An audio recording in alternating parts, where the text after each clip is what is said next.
guys, welcome back to another Speckic adventure.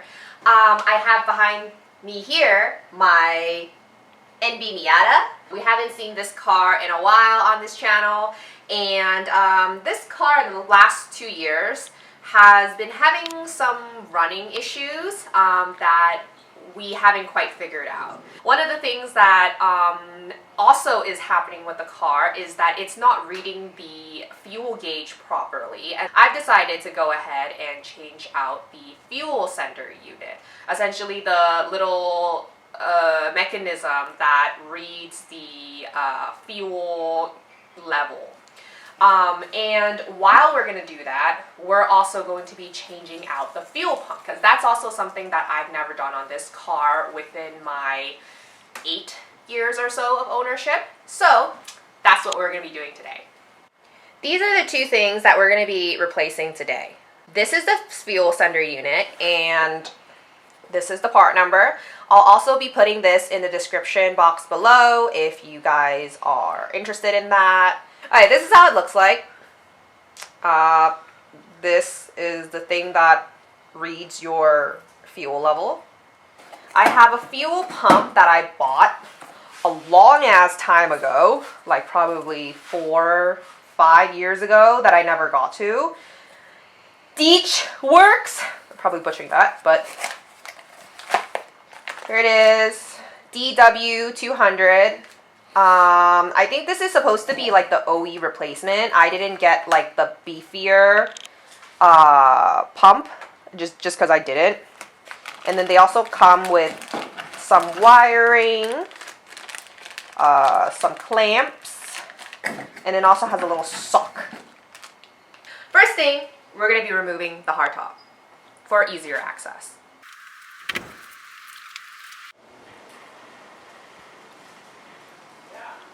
So now we're going to go ahead and take out the seats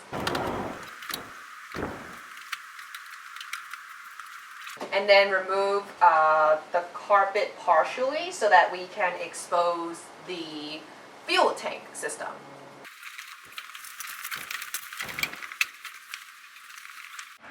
Safety first. Tommy's helping me remove the battery terminal.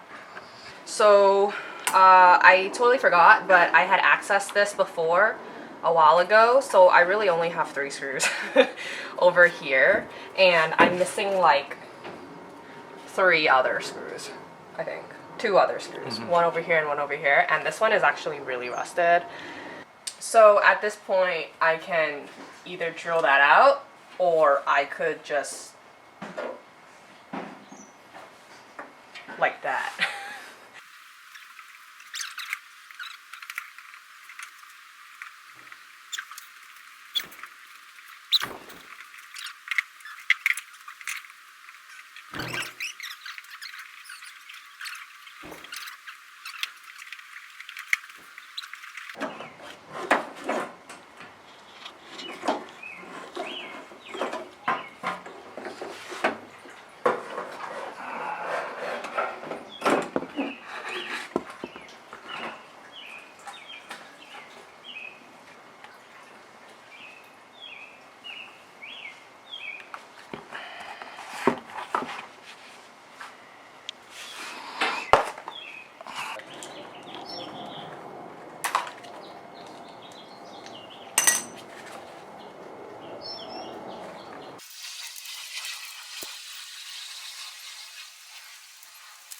No!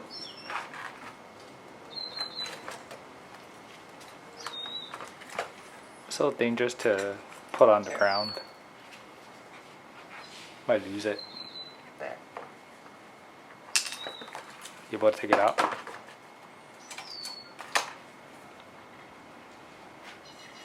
Here's a quick comparison with the OEM and the aftermarket fuel pump.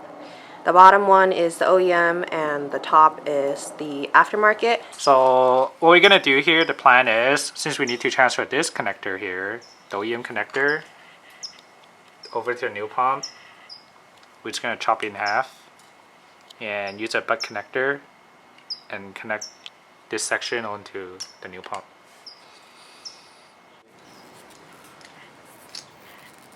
damn it.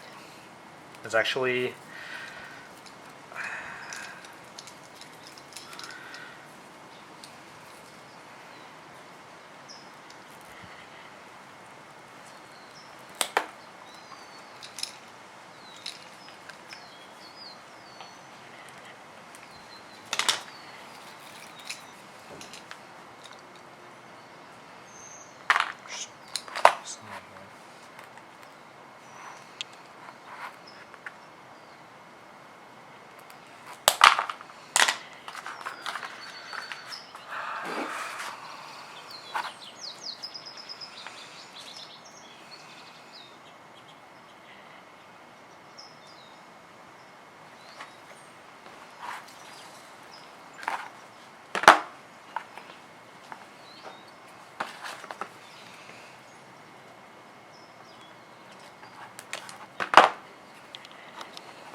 Totally not the right size, but you know.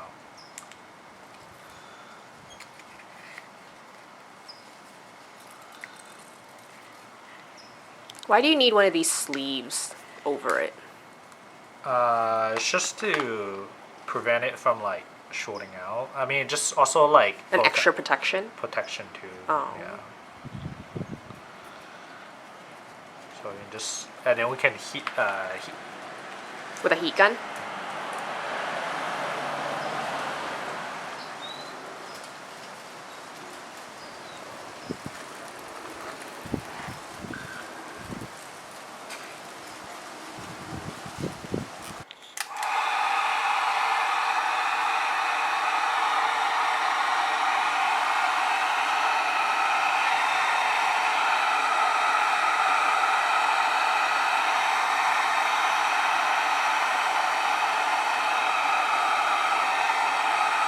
If you've watched this far and haven't liked our video yet, go ahead and give it a like.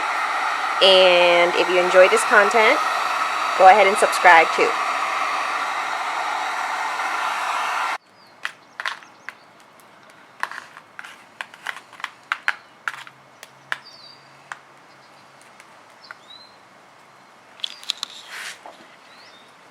Okay, you might need to cut this.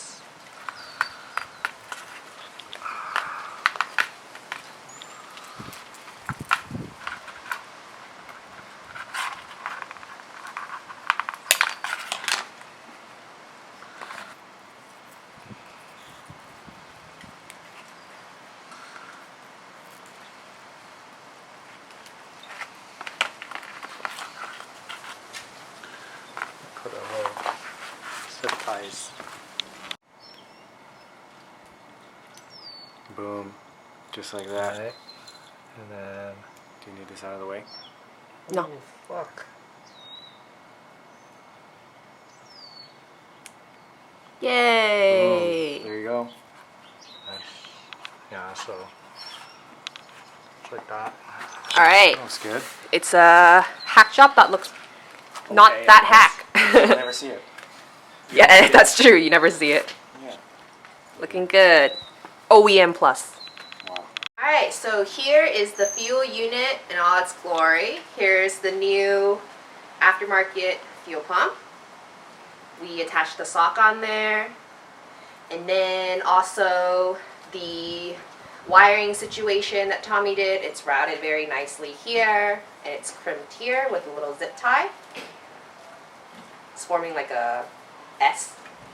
And then we have the new sender unit here. And everything's attached, so we're gonna go ahead and put this back in.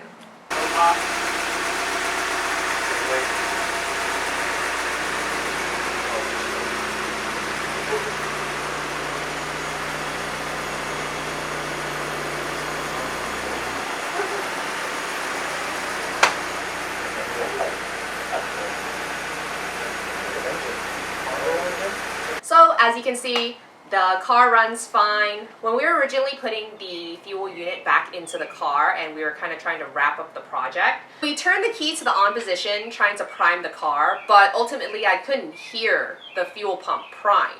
And so we tried to start the car, crank it, and the car wouldn't turn over. And we were wondering if something was wrong with it. Did we have enough gas? Is it the main relay? Is it the fuel pump relay? I mean, but then it's getting power. You know that. I didn't do any of the wiring wrong because it is turning on, right? Technically. I guess the pump itself.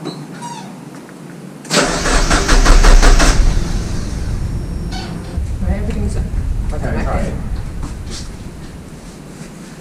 I mean, you think you got the magic touch or something? I don't know, man. It happens sometimes.